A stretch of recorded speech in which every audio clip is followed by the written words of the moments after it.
2026 சட்டமன்ற தேர்தல் தமிழ்நாட்டில் வந்து ஒரு பரபரப்பாக நடைபெற இருக்குது. இந்த நிலையில் தான் வந்து நம்ம கட்சிகளும் கட்சியோட சின்னங்களும் வேட்பாளர்களும் பற்றி தான் நம்ம பார்க்க போகிறோம். முதல்ல திராவிட முன்னேற்ற கழகம் அப்படிங்கிற ஒரு கட்சியை பற்றி பார்த்தோம்னா இது ரொம்ப பாரம்பரியமான ஒரு கட்சி. அந்த கட்சியோட சின்னம் அப்படின்னு பார்த்தோன்னா உதயசூரியன் சின்னம் தான். இந்த கட்சி வந்து வரக்கூடிய சட்டமன்ற தேர்தலில் வந்து பார்த்திங்கன்னா 164 இடத்துல வந்து நேரடியாக களத்தில் வந்து களம் காணுது. அவங்களுக்கு கொடுத்துருக்கிற சின்னம் வந்து பார்த்திங்கன்னா உதயசூரியன் சின்னம். திமுக கட்சியை பொறுத்த வரைக்கும் இந்த 2026 சட்டமன்ற தேர்தலில் மொத்தம் 21 கட்சிகளோட ஆதரவோடு தான் களத்தில் களம் காணுது. ஆனால் கூட்டணியில் 21 கட்சிகள் இருந்தாலும் கூட்டணியில் 13 கட்சிக்கு மட்டும்தான் தொகுதி பங்கீடு பண்ணி கொடுத்துருக்காங்க. மொத்தம் 13 கூட்டணி கட்சிக்கும் 70 சட்டமன்ற தொகுதியை வந்து திமுக பிரித்து கொடுத்துருக்காங்க.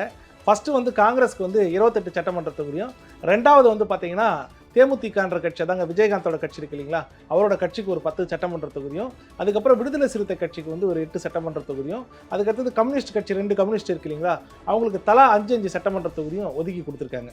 கொங்கு நாடு மக்கள் கட்சிக்கு 2 சட்டமன்ற தொகுதியும், இந்திய யூனியன் முஸ்லீம் லீக் அந்த கட்சிக்கு 2 சட்டமன்ற தொகுதியும், மனிதநேய மக்கள் கட்சிக்கு 2 சட்டமன்ற தொகுதியும் ஒதுக்கீடு பண்ணியிருக்காங்க. மனிதநேய ஜனநாயக கட்சிக்கு 1 சட்டமன்ற தொகுதியும், எஸ்டிபிஐ கட்சிக்கு 1 சட்டமன்ற தொகுதியும், முக்குளத்தோர் புலிப்படை இந்த கட்சிக்கு 1 சட்டமன்ற தொகுதியும் ஒதுக்கீடு பண்ணியிருக்காங்க.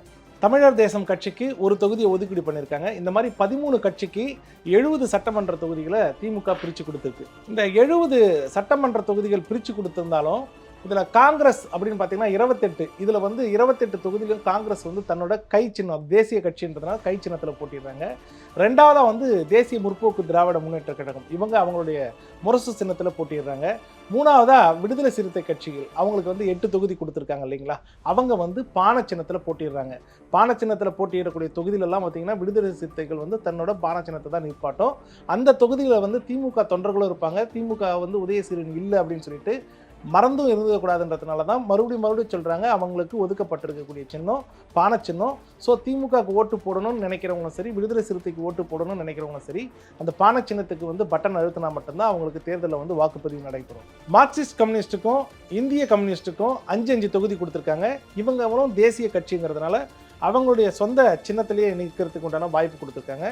மதிமுகவுக்கு வந்து 4 சட்டமன்ற தொகுதி கொடுத்துருக்காங்க.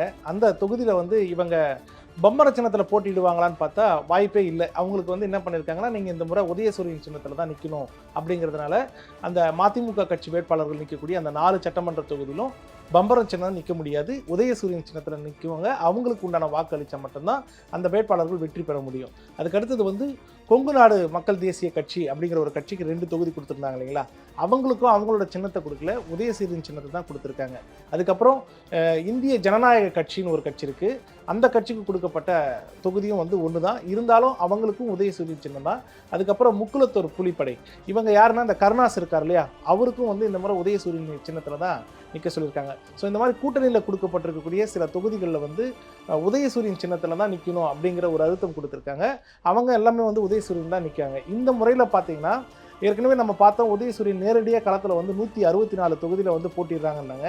ஸோ கூட்டணியில் வந்து 13 கட்சிக்கு 70 தொகுதி பிரித்து கொடுத்துருந்தாலும் ஏறக்குறைய வந்து ஒரு 12 தொகுதி வந்து நேரடியாக உதயசூரியன் கூட்டணி கட்சியில் சின்னமாக நிற்கிறாங்க. ஸோ இப்போ கணக்கு போட்டு பார்த்தோம்னா 176 தொகுதியில் வந்து உதயசூரியன் சின்னம் நேரடியாக வந்து களத்தில் வந்து களம் காணுது. ஸோ இப்போ திமுக வந்து களத்தில் எப்படி வந்து 234 தொகுதியை ஹேண்டில் பண்ண போகிறாங்கன்றதை நீங்கள் தெரிஞ்சுக்கிட்டீங்க. அடுத்ததாக திமுகவுடைய தேர்தல் வாக்குறுதிகளை என்னன்னு சொல்லி நம்ம பார்க்குறோம். மகளிர் உரிமை தொகை ஏற்கனவே 1000 ரூபாய் கொடுத்துட்டு இருந்தாங்க. இந்த பணத்தை வந்து 2000 ரூபாய் உயர்த்தி கொடுக்கறதுக்கு உண்டான அறிக்கை கொடுத்துருக்காங்க தன்னோட தேர்தல் வாக்குறுதியில். ரெண்டாவதாக வந்து பார்த்தீங்கன்னா 8000 ரூபாய் கூப்பன்.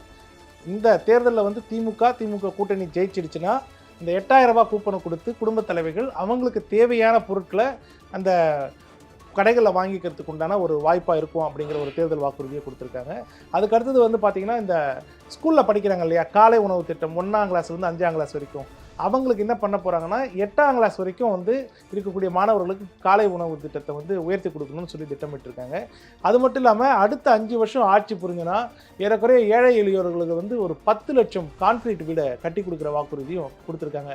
இந்த மாதிரி வந்து பார்த்திங்கன்னா இந்த கல்லூரி படிக்கக்கூடிய மாணவர்களுக்கு உண்டான அந்த உதவித்தொகையும் உயர்த்தி கொடுக்குறதா திட்டமிட்டிருக்காங்க. ஸோ தேர்தல் வாக்குறுதியில் ஏறக்குறைய ஒரு 50லேருந்து 55 தேர்தல் வாக்குறுதியில் முக்கியமான வாக்குறுதிகளை நம்ம சொல்லியிருக்கோம். இந்த மாதிரி வாக்குறுதிகள் பல கொடுத்திருந்தாலும் வரக்கூடிய சட்டமன்ற தேர்தலில் உதயசூரியன் போட்டியிடக்கூடிய அந்த கட்சியுடைய வேட்பாளர்கள் உதயசூரியன் சின்னம், அது இல்லாமல் அந்த ஏணி சின்னம், காங்கிரஸ் கட்சிக்கு உண்டான கை சின்னம், அதுக்கப்புறம் பார்த்தீங்கன்னா முரசு சின்னம், இந்த மாதிரியான சின்னங்கள் இருக்குது. இந்த சின்னங்களை நீங்கள் தேடி கண்டுபிடிச்சி போட்டால் மட்டும்தான் அந்த கட்சியோட வேட்பாளர் எம்எல்ஏ ஆக முடியும். இப்படி எம்எல்ஏ ஆகிறது மூலமாக தான் அதிக பெரும்பான்மை இடங்கள் கிடைச்சி திமுக ஆட்சி அமைக்க முடியும் அப்படிங்கிறதா இதில் நம்ம நிதர்சனமான ஒரு உண்மையை பார்க்குறோம். வரக்கூடிய 23ஆம் தேதி தேர்தல் நடக்குது. வாக்காளர்கள் எல்லோரும் மறக்காமல் போயிட்டு தங்களோட வாக்கை செலுத்தணும்.